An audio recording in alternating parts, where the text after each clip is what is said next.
Something a little different here.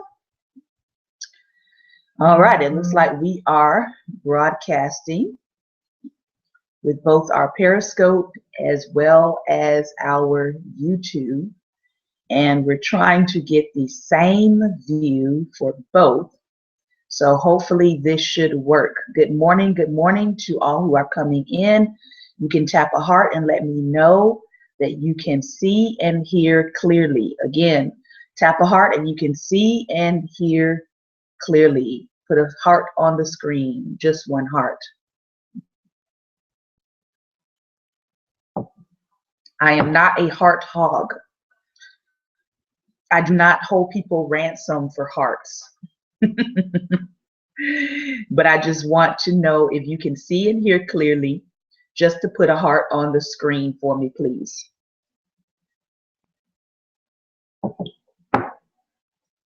You can see and hear clearly, put a heart on the screen. I'm talking to my Periscope viewers while I'm also live streaming for my YouTube.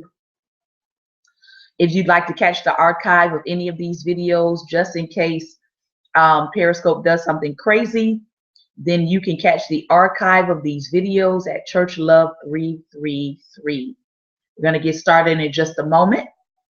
In case you all did not know, it is National Authors Day. National Authors Day. So if you'd like to support an author, I too am an author. And I would recommend that you get some of my books. You can check them out at Church Love Novels on Facebook. That's the page. And on there you will find links to purchasing the series. This is actually book 2. So if you'd like to support an author today, I appreciate your support and thank you in advance for your support. And this is a fiction novel, as you can see. It is quite lengthy, as are the novels in the entire series. They run about a little over 400 pages each. So if you do decide to support an author, know that you're not getting a pamphlet. You're not getting a pamphlet to read and called a book. You're actually getting a book. All right. I also have them available through Amazon, Books a Million, Barnes and Nobles, etc., etc. So this is National Authors Day. It's also National Writing Month, where people take the challenge NaNoWriMo, which is what it's called, NaNoWriMo,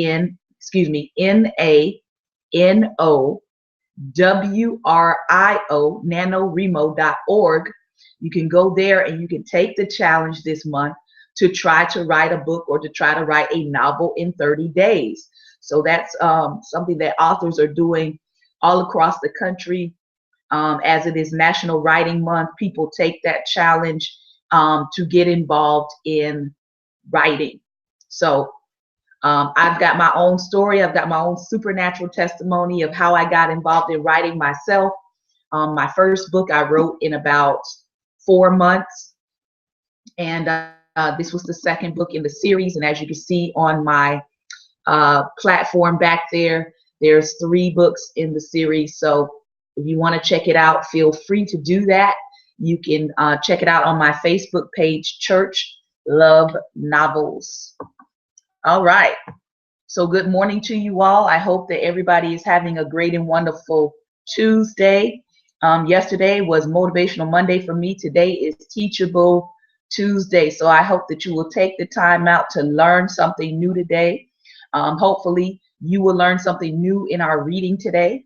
We are continuing our discussion on Reflections on Race, White Like Me, Reflections on Race from a Privileged Son by Tim Wise.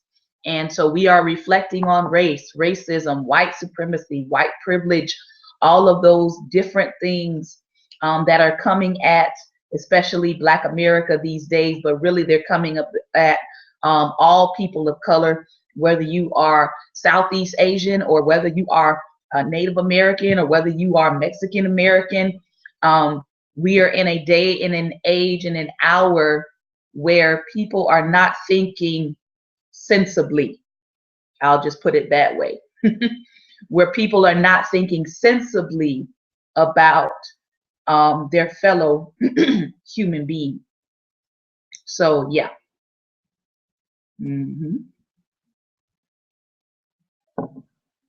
All right. So we're going to dig right into the reading this morning.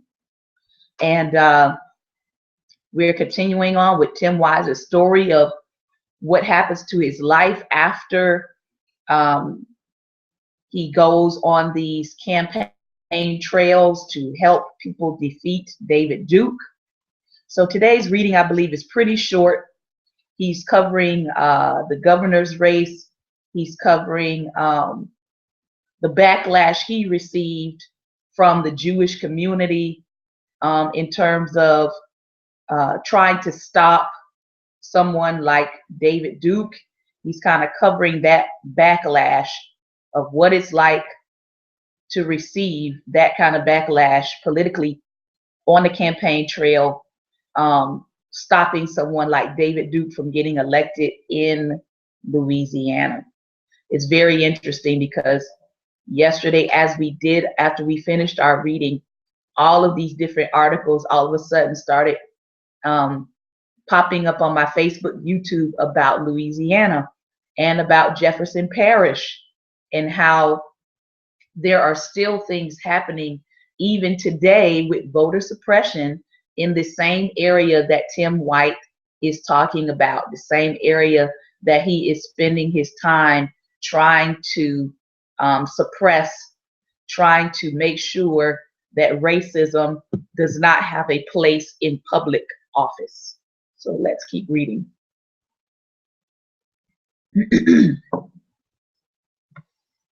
By April, Nicole and I had moved along with 2 other roommates from our overcrowded house on Robert Street into a smaller but much cleaner place on Dante Street.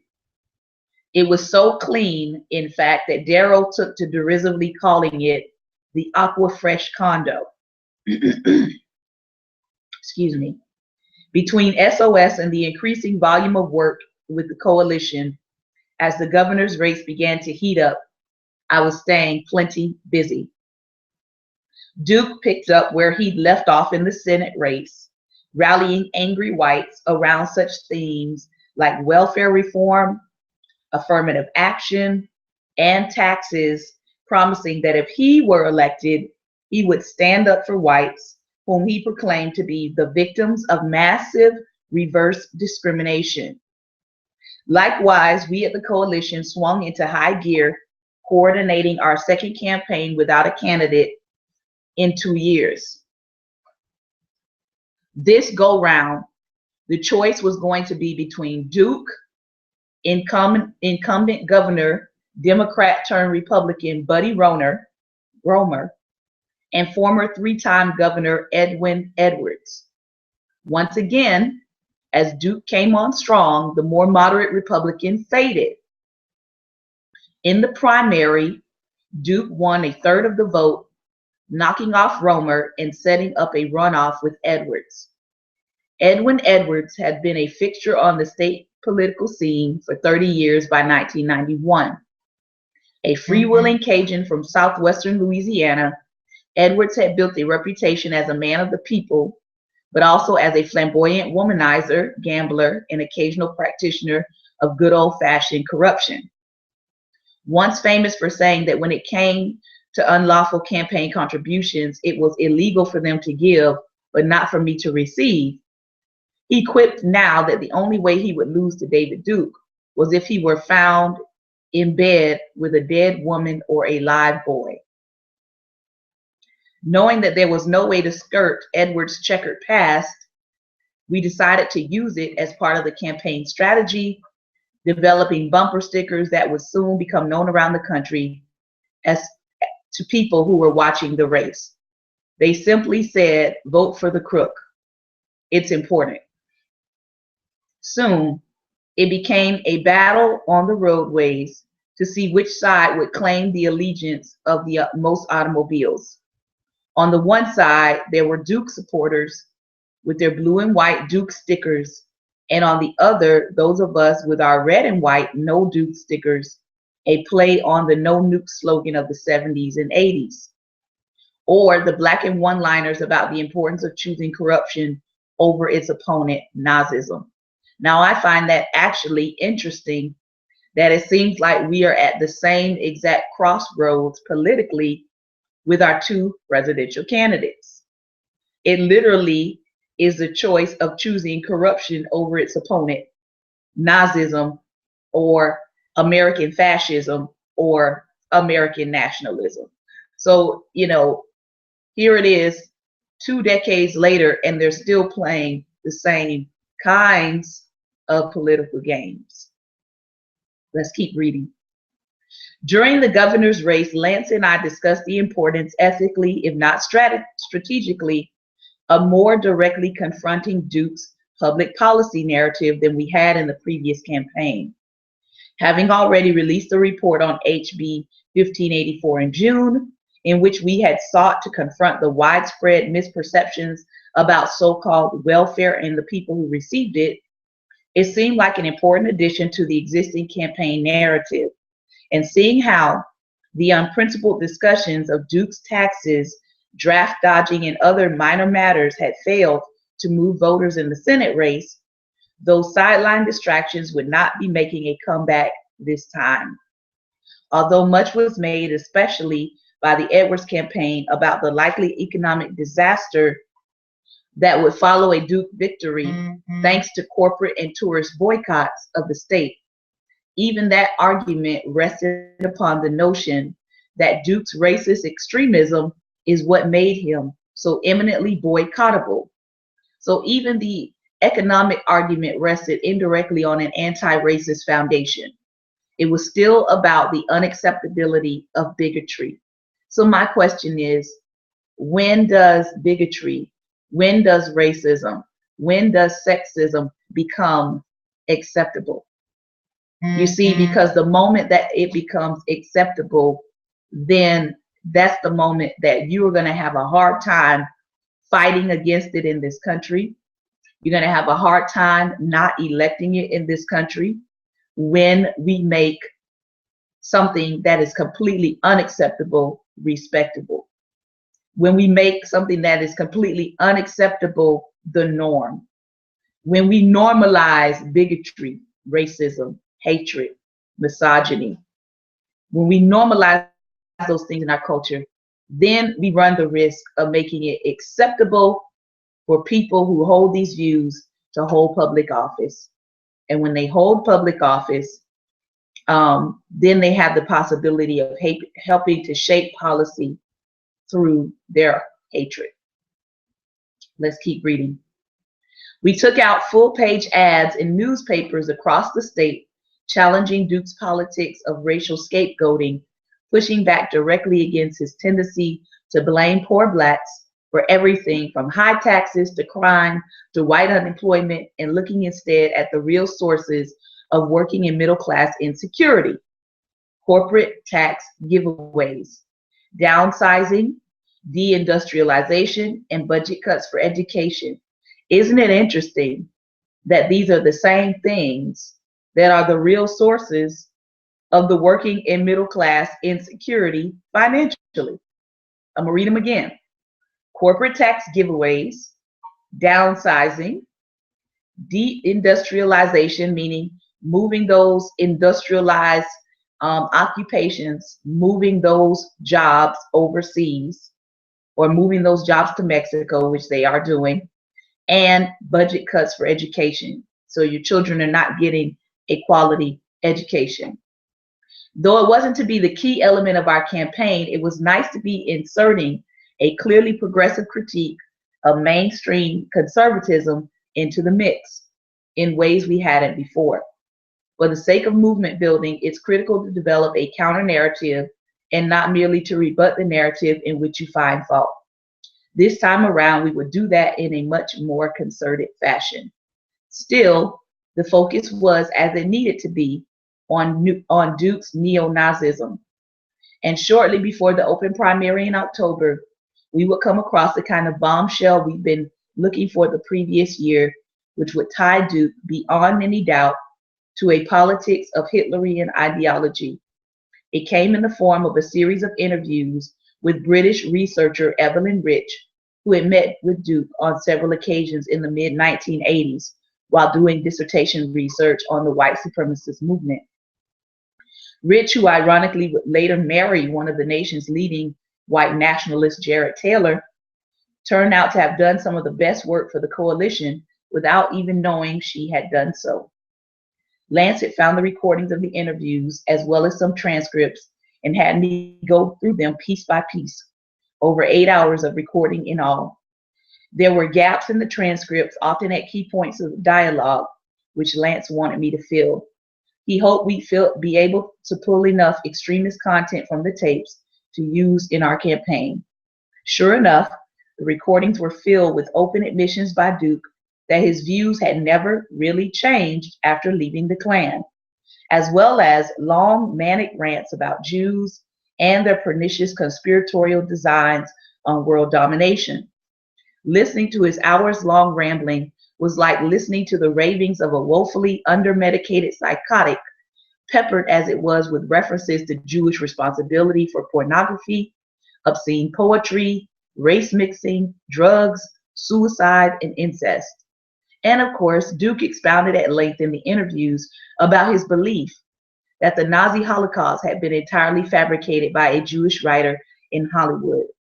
But best of all was a recording from February 1986 in which Duke had discussed strategy in an open Nazi by the name of Joe Fields. While Fields had no problem proclaiming his devotion to Hitler, to whom he referred to as the ultimate role model for whites, Duke cautioned him to be careful because if they can call you a Nazi and make it stick, it's going to hurt. Although Duke noted it was unfortunate it's like that. In other words, it's a shame people can't just openly embrace Nazism. He counseled Fields to leave his options open when it came to being so brazen about his views. Finally, when Fields exclaimed that Hitler started with 7 men, Duke chimed in excitedly, noting, "And don't you think it can happen right now if we put the right package together?" When Fields again insisted that he would never deny he was a Nazi, Duke ended by saying, "I wheedle out of it because I'm a pragmatist." Although the audio quality on the recordings wasn't spectacular, they had been made on cassette tapes, which by then were 4 to 5 years old. I took them to a recording studio at Xavier University, where the background noise was taken out, the audio quality boosted, thereby leaving us with a clear articulation not only of his extremism in his own words, but also his admission that he was conning everyone into believing that he had changed. We turned the recordings into radio commercials, which ran on hundreds of stations across the state, and planted the story in virtually every print outlet in Louisiana. The state Democratic Party picked up on the recordings too, running TV ads featuring Duke's comments in the final weeks of the campaign.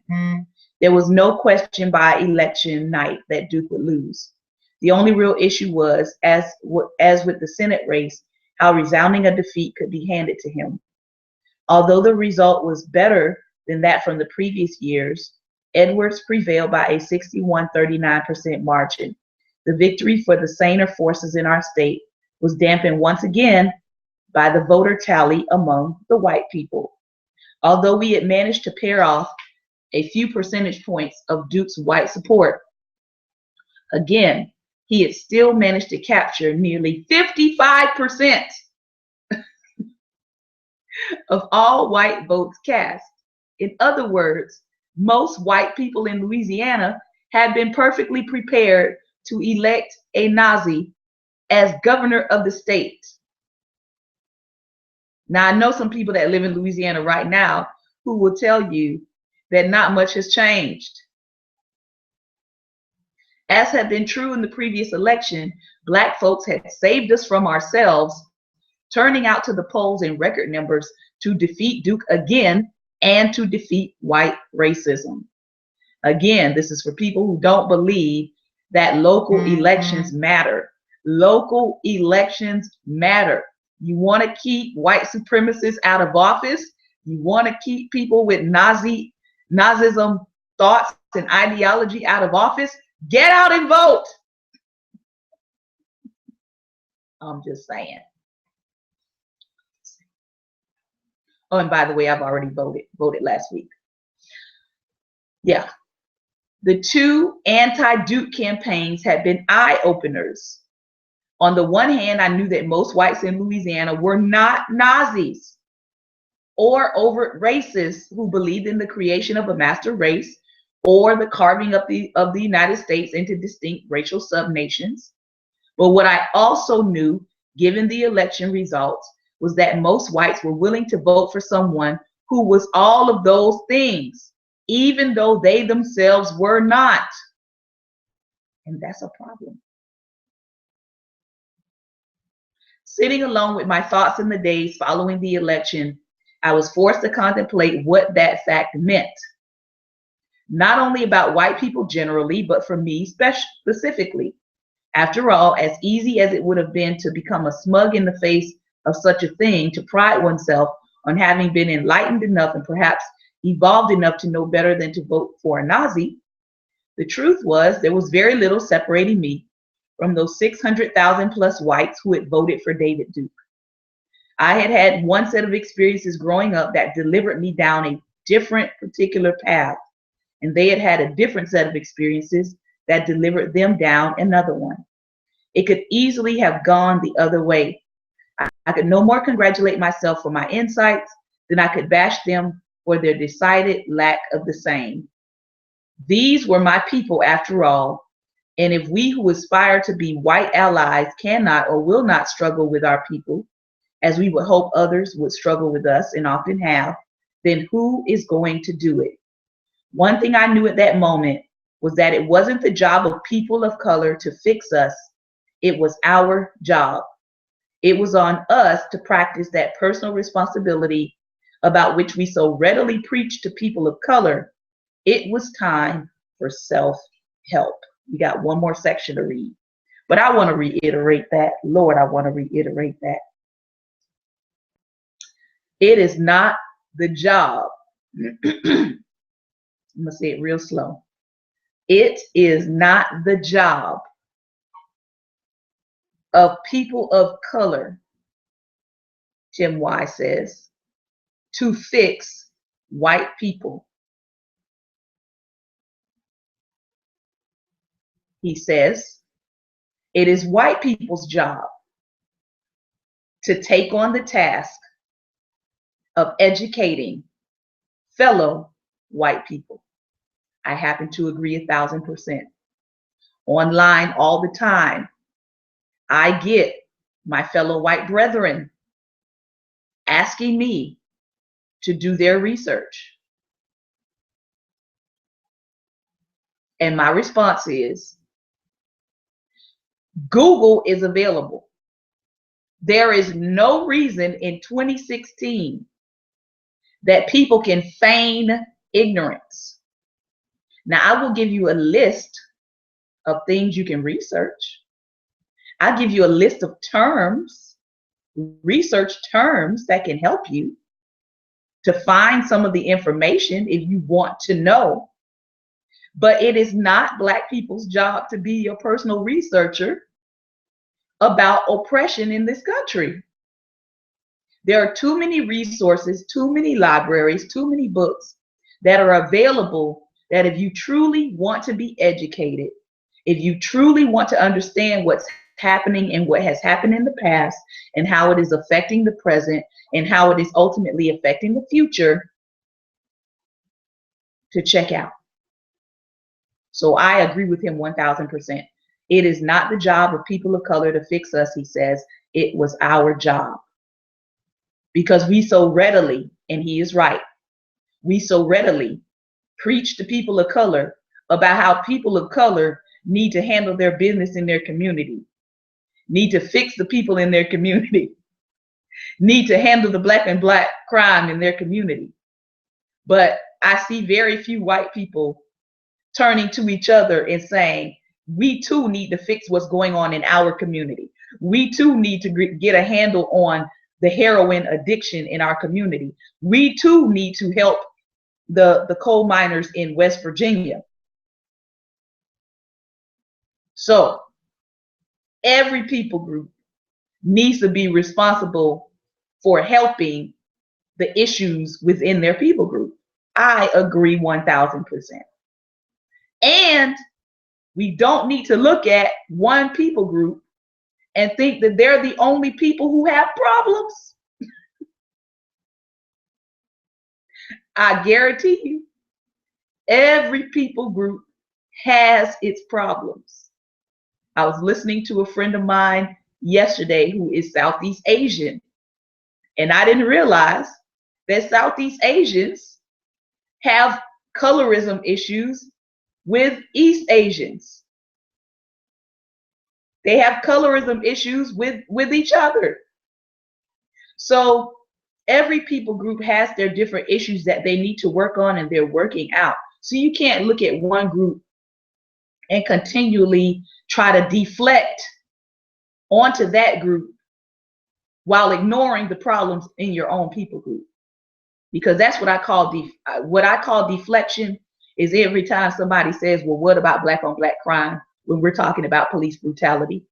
That's deflection. Because I can turn around and I can say, well, what about white on white crime, which is just as high in your community as black on black crime is. But we don't hear that term, and we don't see it on CNN, and we don't hear it on MSNBC. But white on white crime is a problem. White men killing and shooting police officers is a problem. But again, you don't hear that on CNN. You don't hear that on MSNBC. But if you look at the data and do your research, you will find out that that is just as much a problem as black on black crime. So we're moving on to our last reading section. Don't believe me? Don't believe anything I just said? Go look up the stats. All right? We've got one and a quarter page, and then we'll be done for today. After the governor's race, the coalition went through another financial implosion as contributions dried up, the job of defeating Duke seemingly accomplished. That the name of our organization was the Louisiana Coalition Against Racism and Nazism, and not David Duke per se, always seemed to escape some people. Getting folks to see racism as a broader matter was often a struggle, so much easier as it was to remain fixated on the blatantly obvious example of bigotry dominating the news cycle. As contributions flatlined, I was laid off again, but would be brought back within a few weeks as Duke, unbowed by his 2 defeats, announced he was going to run for president and would enter the Super Tuesday primaries in the South in March 1992. We went back to work making sure that media across the region understood what the Louisiana media had come to realize, namely that David Duke was a white supremacist, not merely in his past, but also in his present. The effort was hardly needed. Not only did most everyone know by now, but any concerted anti-Duke effort was superfluous by the spring of '92. Duke's luster was gone, less because of his brand of politics was passé, but because his thunder was being actively stolen by Pat Buchanan, who became the voice and embodiment of white resentment for the presidential race. A political commentator without the Klan baggage and a member in good standing of the conservative cognitariat. Buchanan pushed all of the same buttons as Duke: the anger over affirmative action, crime, immigration, and welfare moms, but he did it without the obvious ties to extremist groups that had characterized Duke's entire adult life. By Super Tuesday, Duke was relegated to pulling double digits in only one state, Mississippi. Meanwhile, Buchanan had already stormed forward in places like New Hampshire, stealing what the columnist himself described as Duke's winning playbook of issues. David had been out-Duked, beaten at his own game.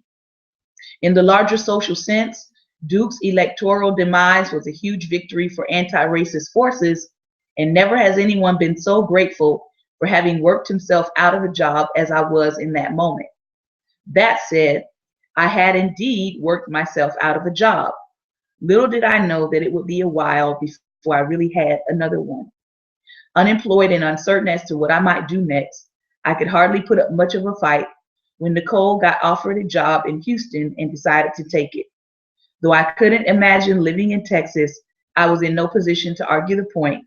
And so in April of 1992, we packed our things into a large U-Haul and headed off to the only place capable of making New Orleans look moderate. Wow. So that is our reading for today. So Tim Wise has accomplished his mission at this time, and I can imagine that he is back in New Orleans again in 2016, and I can imagine his anger at seeing David Duke pop his head up again several decades later to actually be relevant again, for him to have to go through this, defeating this white supremacist in his state all over again. So the next section that we're going to read, which we'll cover tomorrow, we will talk about his move to Houston, as well as what happens in the Black and Latino communities in Los Angeles, as well as what happens when he comes across a different set of Klansmen in Texas, as well as what happens with his work through the Clinton time and through and into the Bush time. So I hope that you got something out of today's reading.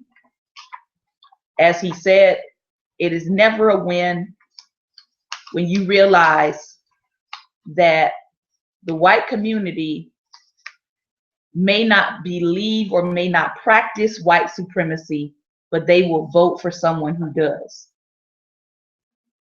And I've been saying this, and I'm going to keep saying it until we get the November 9th election results. November 8th, but really they'll be reading it into November 9th. Many people are underestimating the number of people who think like this and will go out and vote for a person who practices extremism. They may not practice it themselves, but as Tim Wise clearly learned 3 times in Louisiana, they were willing to vote for it. They were willing to support a candidate who had extremist views, even though they themselves did not hold those extremist views. So I am curious to see what is going to be our election results by race, and what's going to be our election results by gender, and what's going to be our election results by faith. So those are the 3 things that I'm going to be looking out for. I hope that you will stay tuned to what is happening. Early voting, as we know, has already begun. I encourage you to get out and vote. I encourage you to vote your conscience. I encourage you to vote early. I encourage you to make sure that you know and understand your local governmental platforms, understand what bills are on your ballot before you get there. There are plenty of sites that offer you the local ballot, even by PDF. I was able to get my own ballot by PDF and be able to read over it before I got to the polls, be able to read over the views of your local candidates, what they stand for, be able to read over the amendments and different things like that that are on your local ballot, whether that is giving money to your local government to help improve your community, improve your neighborhood. All of that is on your local ballot. So for the people who are saying, you know, well, I'm just going to stay home, what you're doing is you're missing the opportunity to actually impact your local community and your local leadership that has a direct impact on you as a citizen. So I encourage you to participate in voting.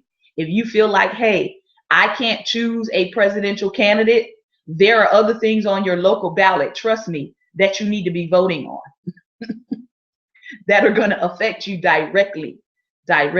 So I encourage you again, get out and vote. Vote your conscience. Vote your priorities. Vote your values. Understand the platforms of each party. And see you at the polls. Get it done. Don't waste time. If you have the right to vote, if you have the right to change, as that community did 3 times in Louisiana, if you have the right to change the outcome of your local elections, especially of who's going to be appointing, who's going to be choosing your mayor, who's going to be choosing your chief of police, please get out and vote. Please get out and vote. All right. So this has been our book talk today. It's National Authors Day. I hope that you will support an author, support a local author if you know one. Take care, and I will see you soon. God bless. Again, thank you all for viewing today by my live stream channel. I hope that you will support me as an author and support other local authors today, as it is National Authors Day. Again, the book is Church Love Novels. This is actually book 2, but you can find them online wherever books are sold, Shante A. Charles, or you can check it out through my Facebook page, Church Love Novels, where there are plenty of links there where you can support and buy a book. All right, take care and God bless.